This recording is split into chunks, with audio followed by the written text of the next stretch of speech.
കാലവർഷം വീണ്ടും കനത്തതോടെ ഇടുക്കിയിലെ കല്ലാർകുട്ടി പാമ്പ്ള അണക്കെട്ടുകൾ തുറന്നു.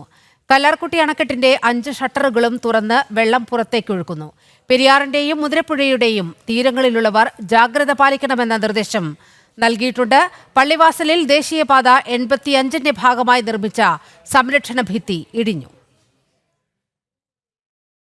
ജില്ലയിൽ വീണ്ടും കാലവർഷം ശക്തിയാർജിച്ചതോടെ ചെറു ഡാമുകൾ നിറഞ്ഞു തുടങ്ങി. കനത്ത മഴയിൽ പുഴയിലും കൈത്തോടുകളിലും നീരൊഴുക്ക് വർദ്ധിച്ചിട്ടുണ്ട്. ജലനിരപ്പ് സംഭരണശേഷിയുടെ പരമാവധിയിലെത്തിയതോടെ കല്ലാർകുട്ടി പാമ്പ്ള അണക്കെട്ടുകൾ തുറന്നു. കല്ലാർകുട്ടി അണക്കെട്ടിന്റെ 5 ഷട്ടറുകൾ തുറന്ന് വെള്ളം പുറത്തേക്ക് ഒഴുക്കുന്നുണ്ട്.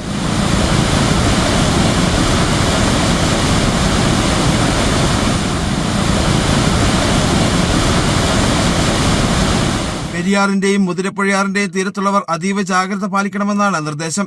മാട്ടുപ്പെട്ടി, കുണ്ടള, പൊന്മുടി തുടങ്ങിയ ജില്ലയിലെ മറ്റണക്കെട്ടുകളിലേക്ക് ഒഴുകിയെത്തുന്ന വെള്ളത്തിന്റെ അളവ് വർദ്ധിച്ചിട്ടുണ്ട്. ദേശീയപാത 85ന്റെ നവീകരണ പ്രവർത്തനങ്ങളുടെ ഭാഗമായി പള്ളിവാസലിൽ നിർമ്മിച്ച സംരക്ഷണ ഭിത്തി ഇടിഞ്ഞു.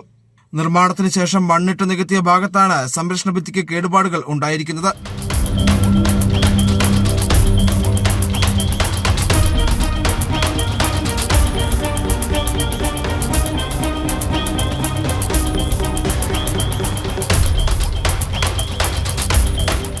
ദേശീയപാതയുടെ ഇരുവശങ്ങളിലും മണ്ണിടിച്ചിൽ ഭീഷണി തുടരുകയാണ്.